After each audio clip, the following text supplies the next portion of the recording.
It helps when we first want to train a new behaviour to think about what behaviour we actually want from our animal, and then to define that in terms of what we will be able to see and hear. Then we can look at the closest behaviour our animal is already doing to that final defined behaviour. A great way to figure out how to split this behaviour up is to write the closest behaviour the animal is already doing at the top of a blank piece of paper, and the final behaviour we want at the bottom of that same piece of paper, and we fill in the missing pieces in the middle.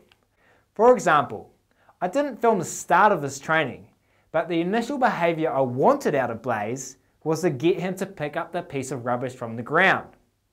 The closest behaviour he did to this was standing on the ground next to the piece of rubbish. So first I just gave Blaze food for standing there.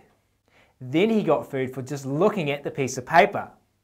Then for any movement towards the piece of paper whilst looking at it. Then a bigger movement towards it. Then touching it with any body part at all.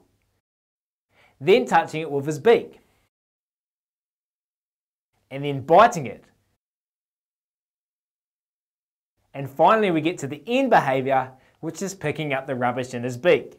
When you're training your animals, and if you're not getting results, maybe think about how you can start to split your behaviour up.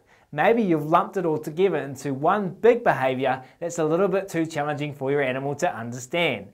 And then just start to reinforce any movement in the right direction towards that final described behaviour.